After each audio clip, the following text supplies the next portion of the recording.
The colony stood on the edge of the galaxy, a lonely world of stone valleys and thin rivers.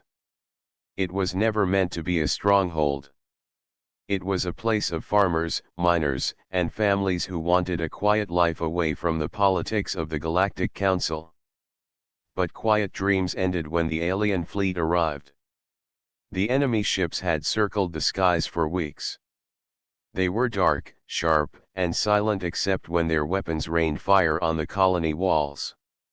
Every day more shelters were destroyed. Every day the colonists grew weaker. Supplies were gone, and water was rationed so tightly that mothers gave their share to children. Commander Rin walked the cracked streets of the settlement. He wore simple armor that had been repaired too many times. His soldiers followed him, but their eyes were tired, and their steps slow. They were not trained warriors. They were farmers and miners who had picked up rifles when the first bombs fell. Yet they stayed with him because no one else stood between the people and the enemy. As he passed, colonists whispered. Some asked if rescue would come. Others asked if the council still remembered them. Rin gave no answer. He did not have the heart to tell them the truth. He had sent requests for help weeks ago, but no reply had ever come back. The Galactic Council had bigger battles, richer planets, and stronger allies. This small colony meant nothing to them. Inside the command post, maps showed how much land had been lost. Red marks spread across the valley like blood. Only the central settlement still stood, protected by old defense walls. Even those walls had cracks that no one could repair. Rin looked at them and wondered how many more nights they could survive. The sound of distant thunder shook the ground. Another barrage struck the outer farms, burning fields that once grew food for hundreds. Soldiers ran to stations, but everyone knew it was hopeless. They could not fight in the open. They could only hold the walls for as long as possible. Rin stood on the watchtower. He could see the alien fleet in the sky, black shapes waiting like wolves around wounded prey. He thought about the promise he had made to his people, that he would keep them safe. It was a promise he no longer believed. But he could not show fear. He forced himself to stand tall, his hand resting on the rifle by his side. A child climbed the tower steps. She could not be more than 10 years old. She held a small wooden toy in her hand. She looked at Rin and asked if the soldiers would win. Her voice was quiet but filled with hope. Rin's chest grew heavy.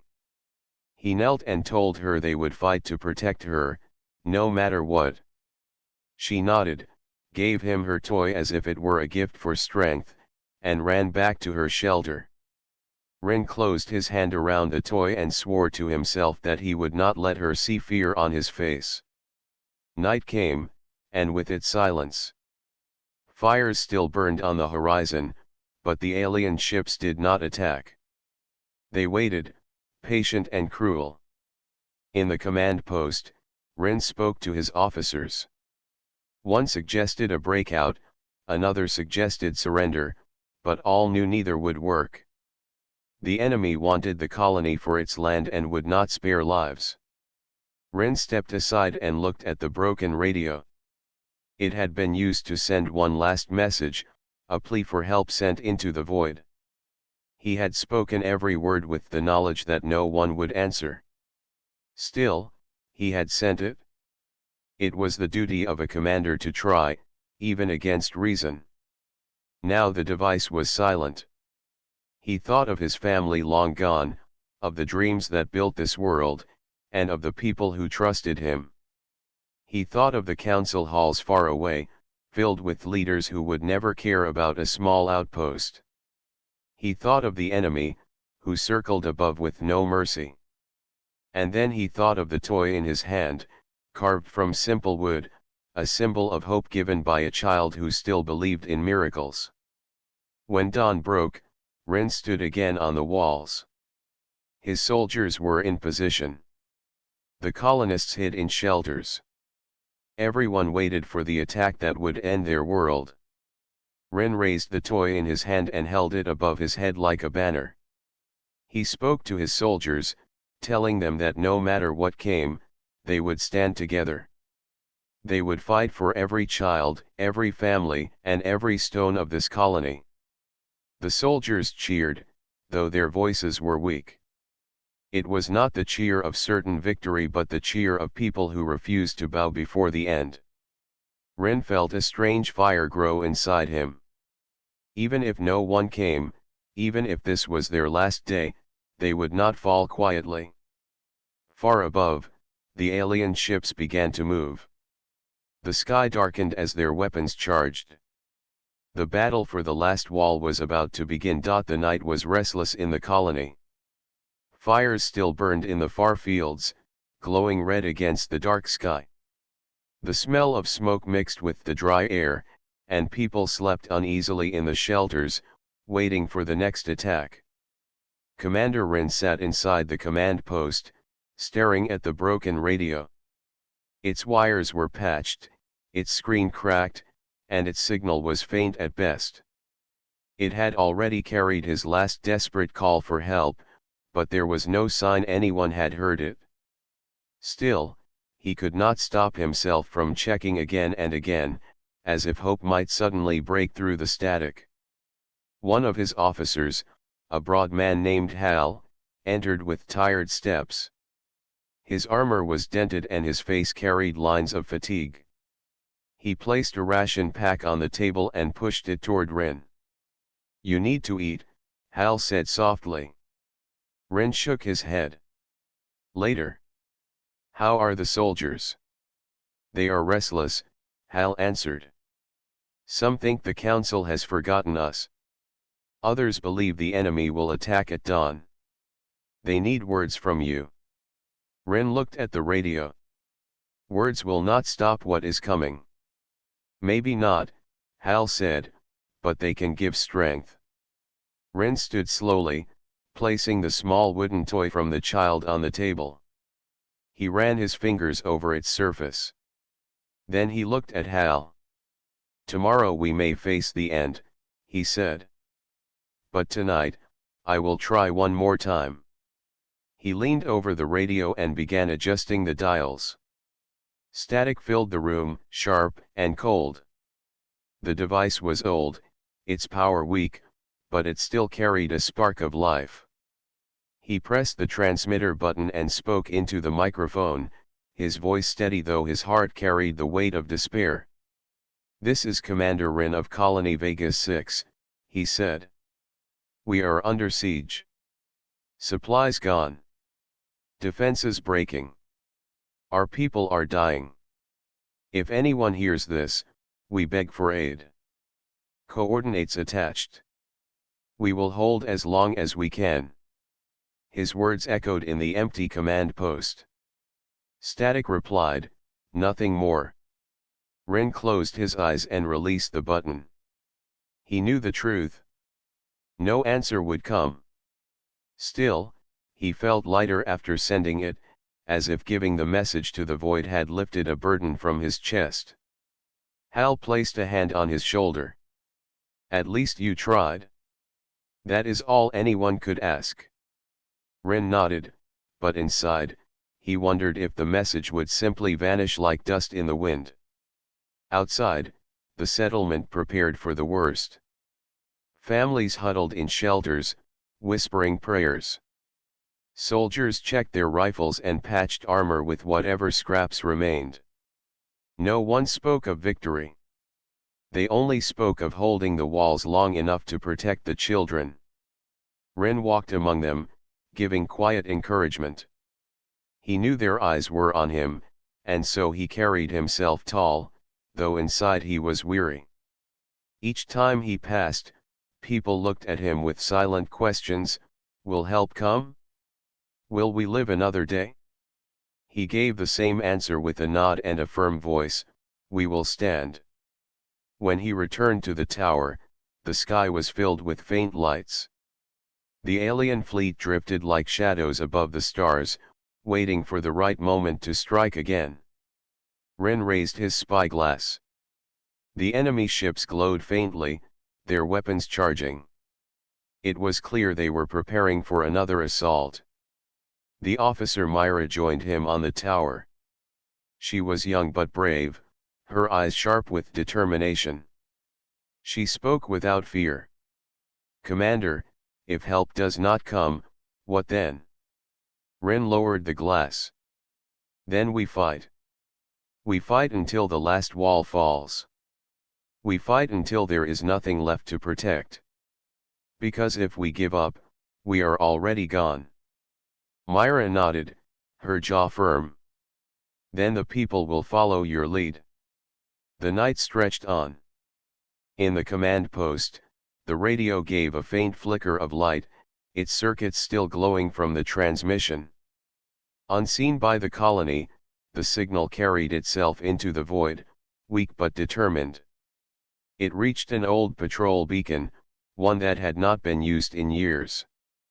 The beacon caught the call and sent it further, bouncing the message across forgotten channels.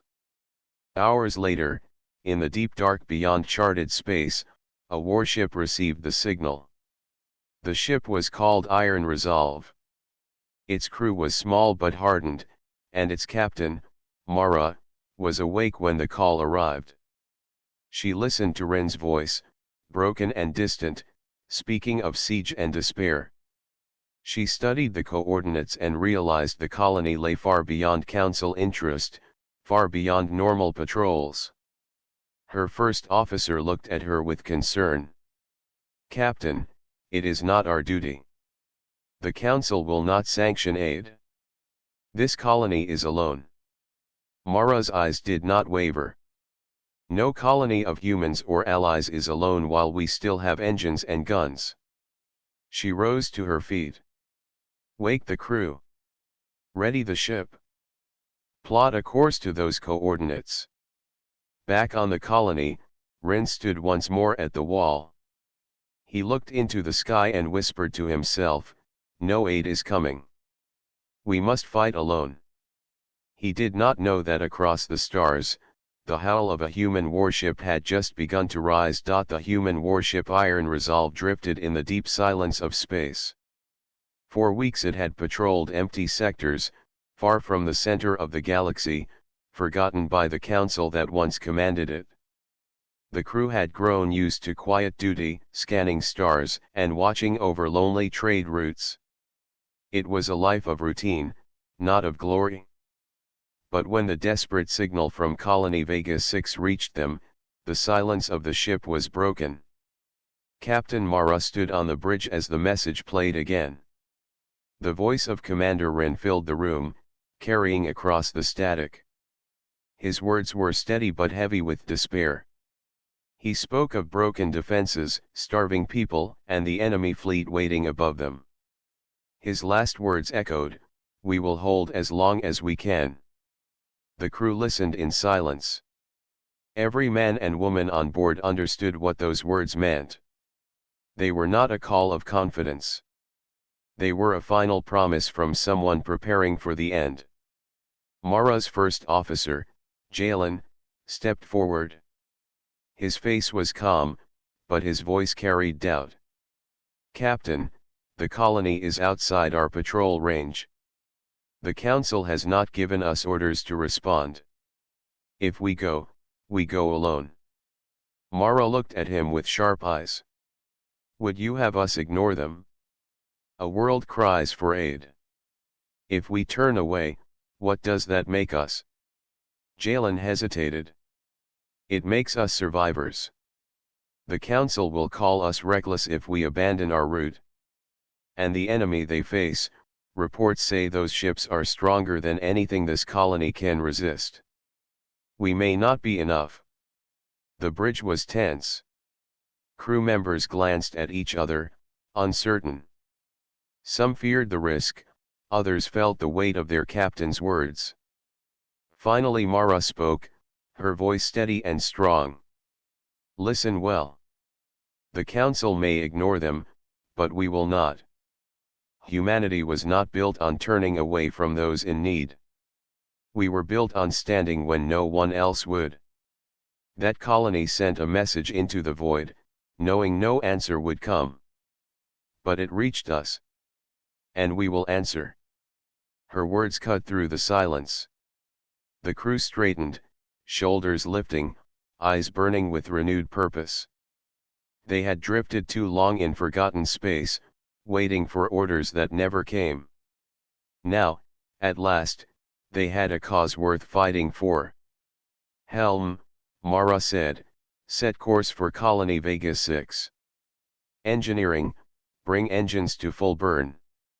Weapons crew, prepare every cannon, every missile, every rail. We will go in with fire at our side." The ship came alive. Lights brightened, engines roared, and the crew hurried to their stations. Mechanics checked reactor levels, gunners inspected turrets, and pilots readied the fighter bays. The dull silence of routine was gone. The Iron Resolve was no longer a drifting shadow. It was a warship once more. In the engine room, Chief Eris wiped grease from his hands and shouted orders. "Push power through every line. If the engines break, we fix them with our hands if we must. This ship will fly like it has never flown before." Sparks lit the room as engineers bent over panels, their faces glowing with determination.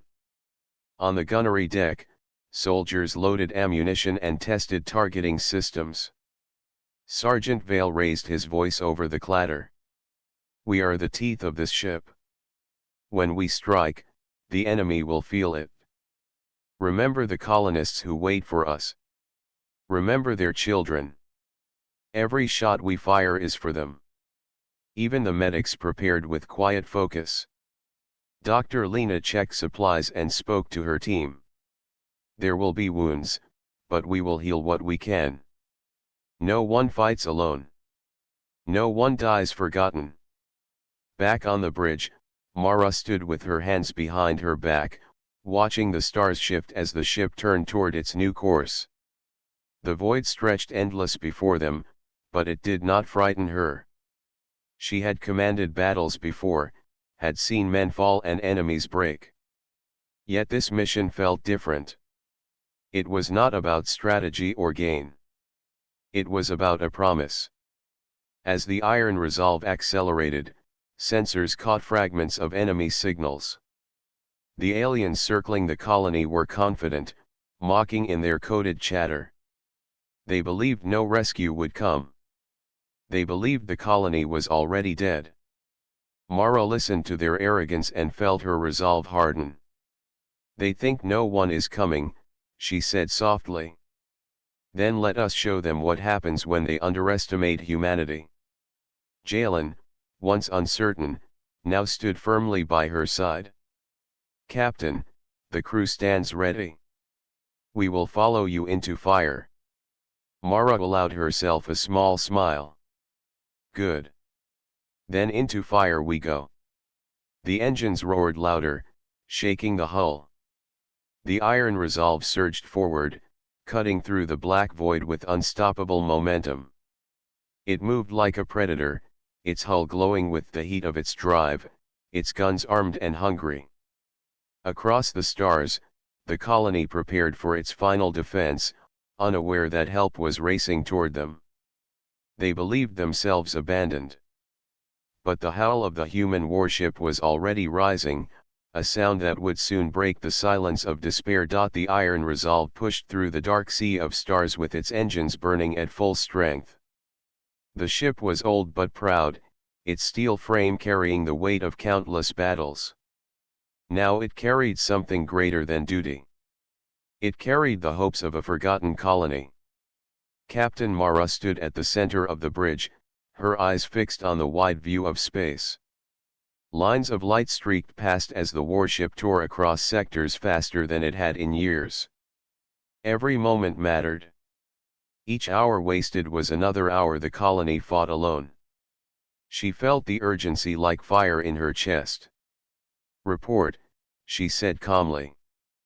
Helm Officer Ryo checked his instruments. Engines are stable, Captain. At this burn, we reach Vega 6 in less than 2 cycles. Keep it steady, Mara replied. She turned to Jalen, her first officer. Status of the crew. Jalen gave a short nod. All departments ready. Weapons primed, fighter bays on standby, shields tested. Morale is high. Mara's lips curved slightly. Good. Let them know this ship does not crawl. It hunts. The crew felt her words echo through the intercom. Laughter rose in some decks, cheers in others. Men and women who had once grown weary of empty patrols now worked with fire in their eyes. They cleaned weapons with precision, checked systems twice over, and moved with the purpose of soldiers bound for a fight worth their lives. In the engine room, the roar of reactors shook the walls. Chief Eris shouted above the noise, "Feed her more, feed her everything she can take." Sparks burst from pipes, but his team fixed them without pause. The ship's heart pounded like a war drum, pushing the iron resolve faster and faster. On the gunnery deck, Sergeant Vale stood before rows of gunners. He lifted a heavy shell with both hands, his voice booming. When these leave our cannons, the enemy will learn what it means to face humanity. We do not shoot for pride. We shoot for the colony waiting in fear. Every round is a promise we will keep. His words drew a roar of agreement from the crew. Even in the quiet of the med bay, Dr. Lena prepared her staff. She checked each case of bandages, each vial of medicine.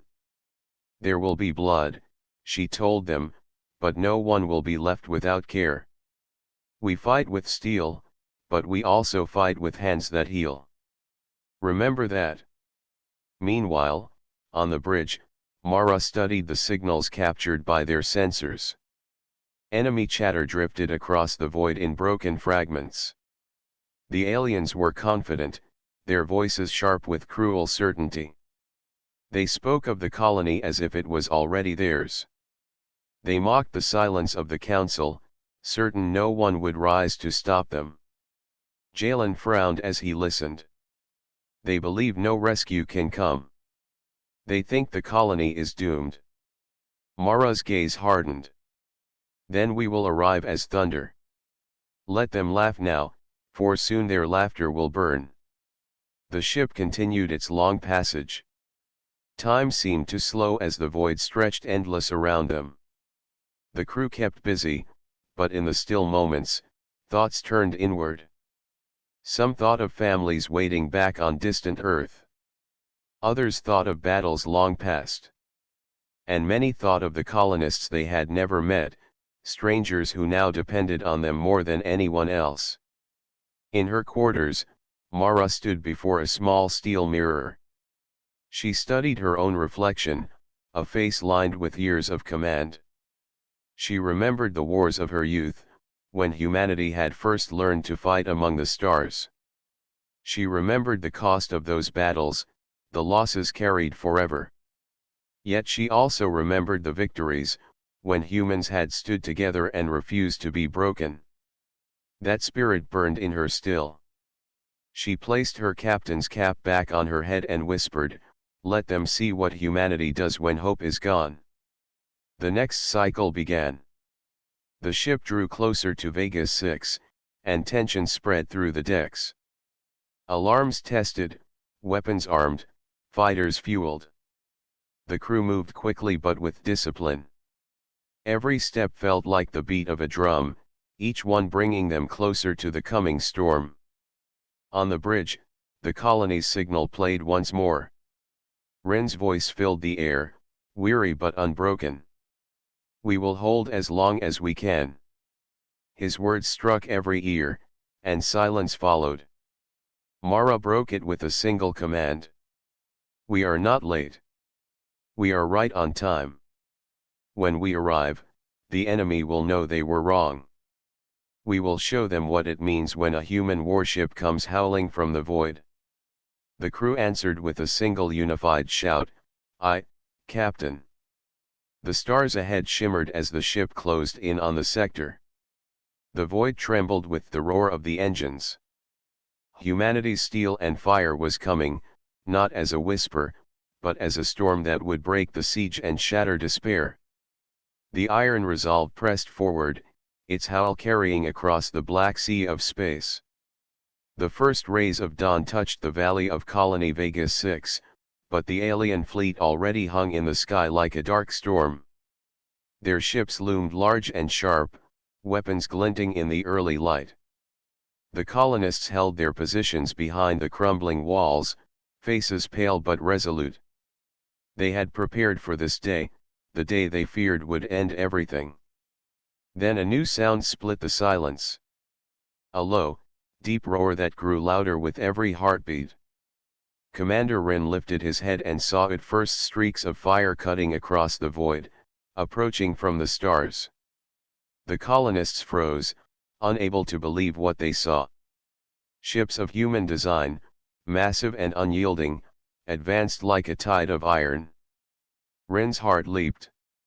"It cannot be," he whispered, but he felt hope stir inside him.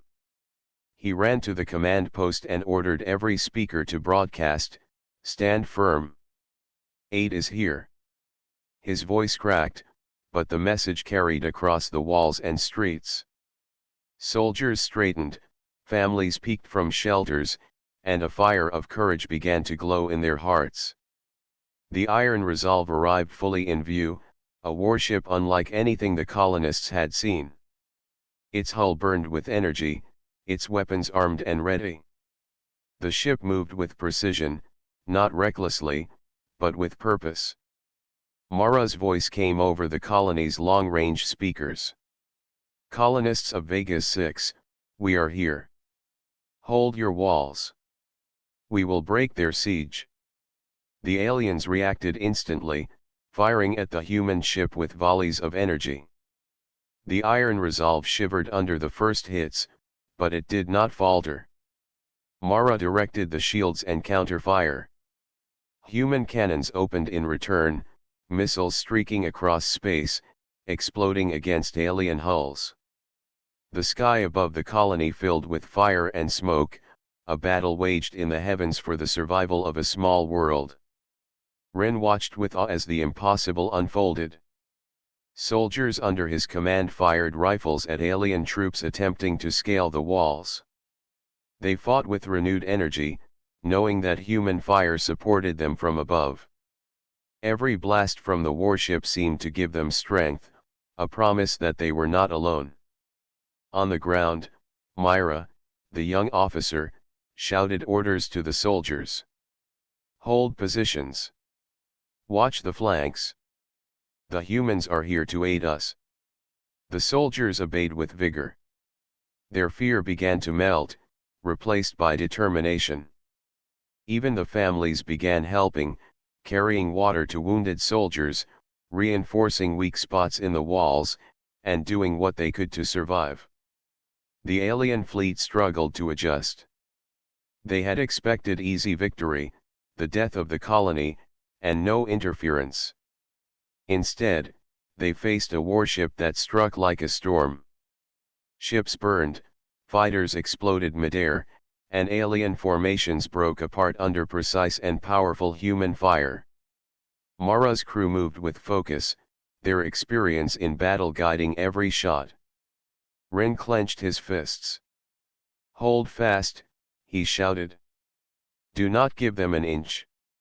He saw one alien troop trying to breach a weak gate.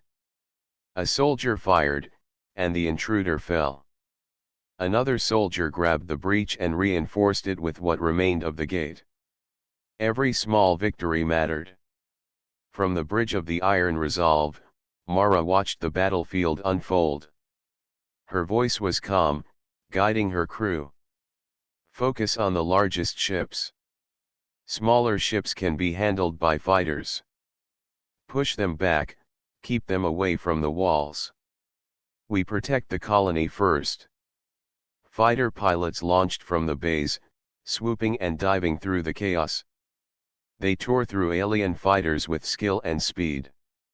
Explosions illuminated the sky, a display of fire and courage. Below, the colonists cheered, their hope now roaring as loud as the guns above. Even as the battle raged, Ren realized something extraordinary. His people, once ready to surrender, now fought as though reborn. Every soldier, every worker, every citizen became part of a single purpose: survival, courage, and the unbreakable will to defend their home. The alien commander grew furious, sending more forces to crush the human ship and the colony. Yet the iron resolve moved with calculated precision, each blast tearing through enemy lines. Mara's crew knew the stakes. They could not fail. They had arrived as thunder, and they would remain as storm until victory was assured. Hours passed. Slowly, the tide of battle shifted. Alien ships that had once been confident fell one by one. The sky was filled with smoke, fire, and fragments of broken vessels. On the ground, colonists and soldiers pressed forward, inspired by the sight above.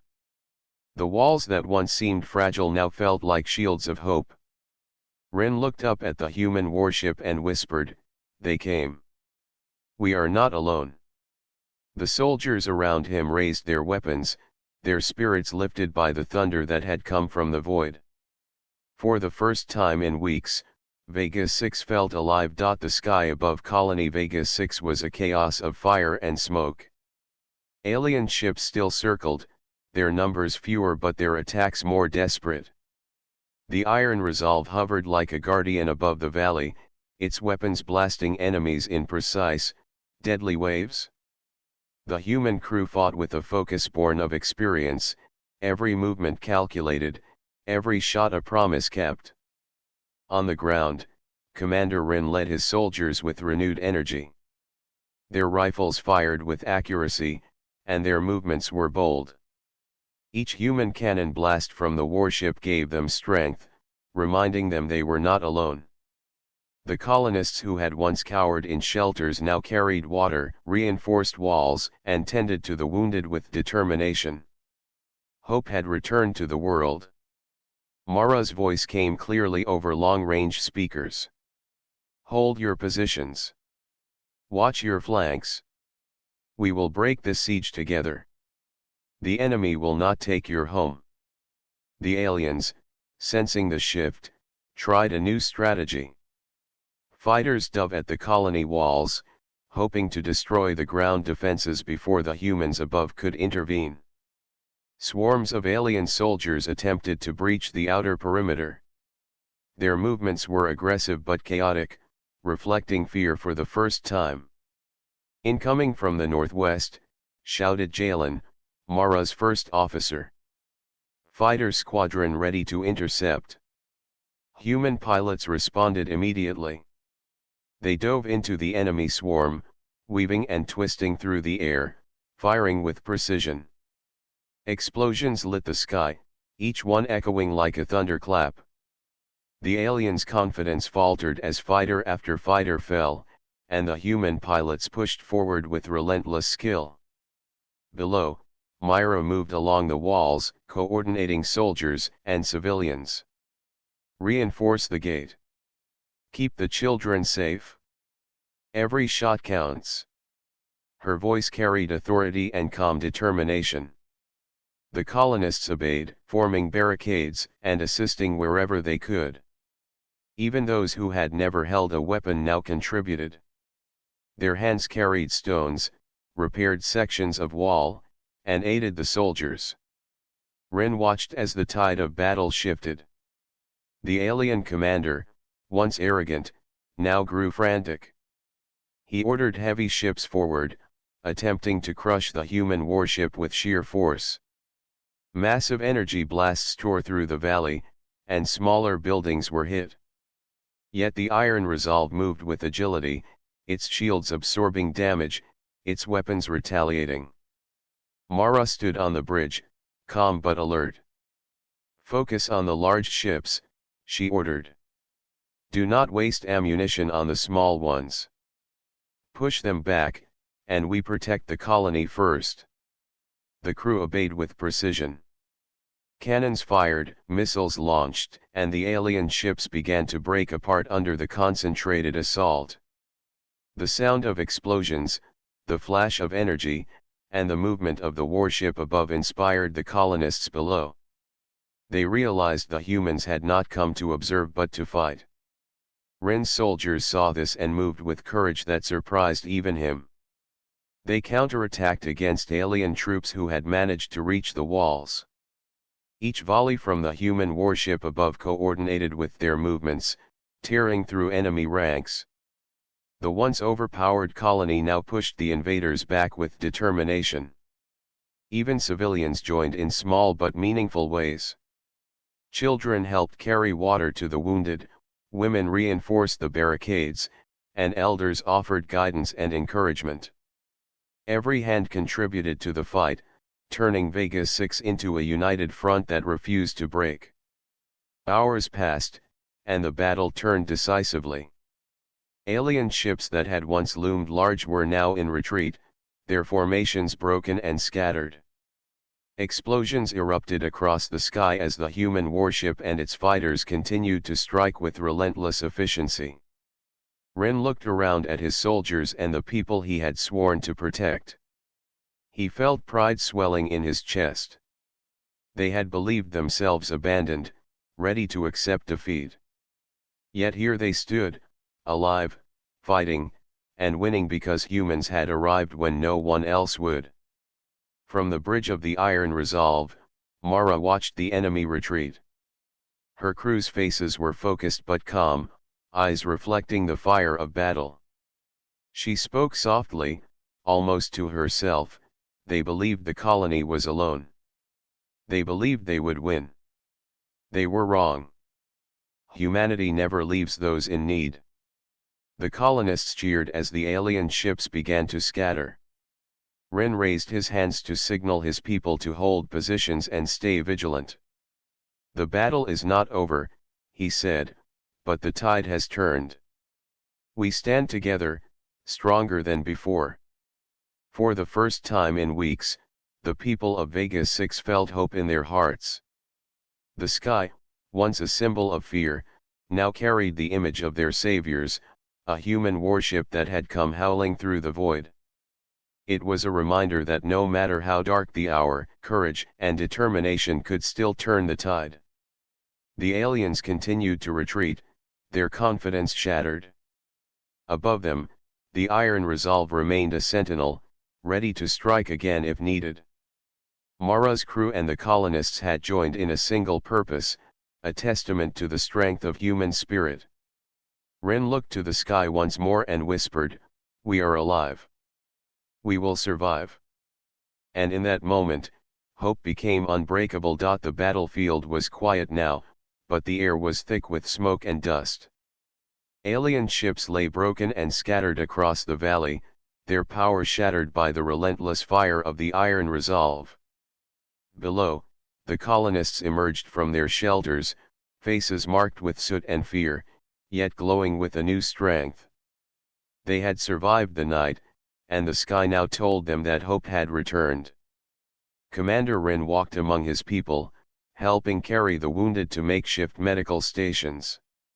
He passed families hugging each other, soldiers cleaning and repairing their weapons, and children who looked up in awe at the human warship still hovering above.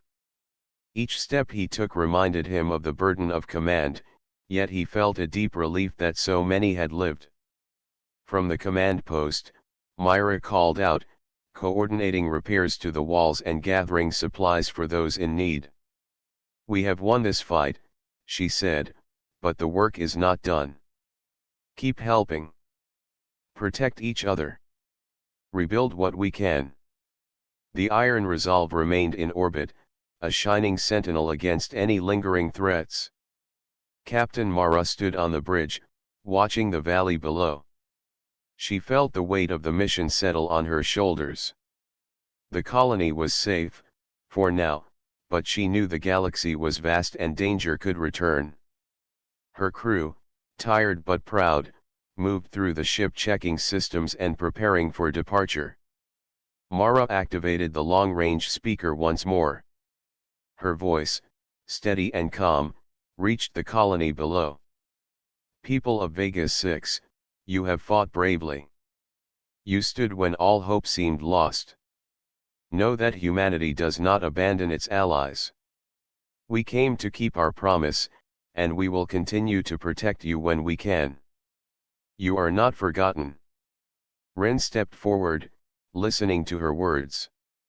His heart filled with gratitude.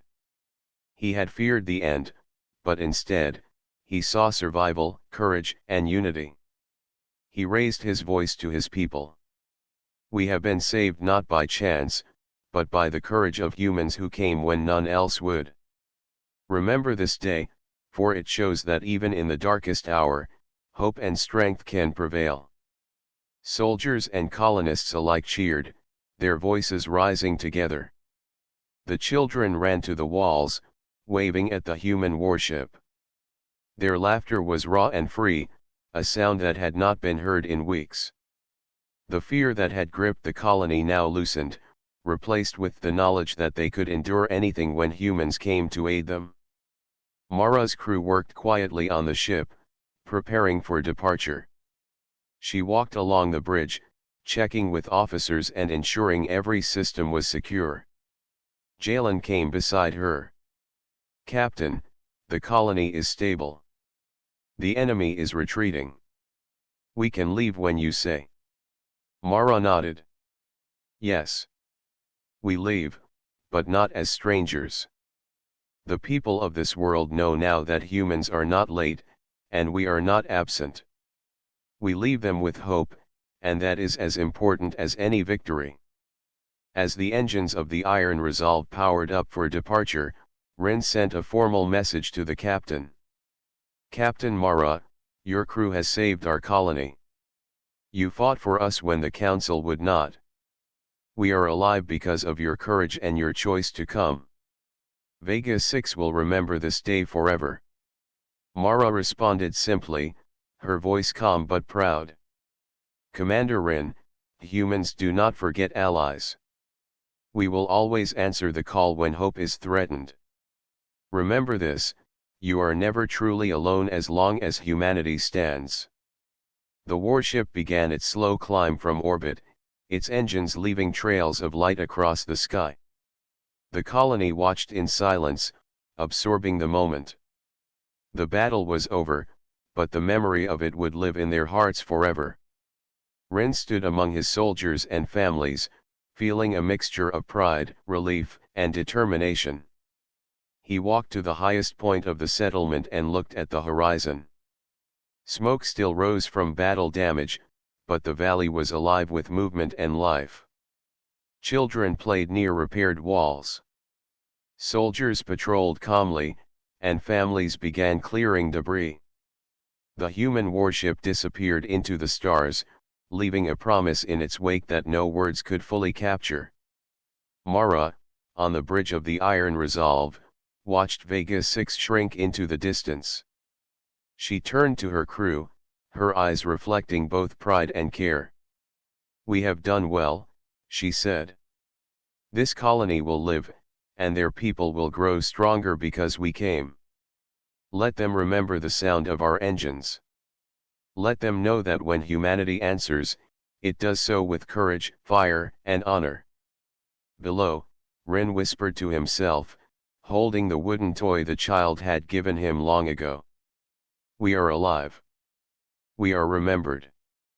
And we will never forget the humans who came for us. The warship vanished into the void, leaving behind a colony that had seen the impossible and lived to tell it. Hope, courage, and unity had turned despair into victory. The people of Vega 6 would rebuild, stronger than before, carrying with them the lesson that even when all seemed lost, humanity could come howling from the void to deliver aid and hope. And so, the story of that day would spread across the stars, a warning and a promise: humans may be late, but when they arrive, they bring fire, courage, and the unwavering vow to protect those who cannot protect themselves.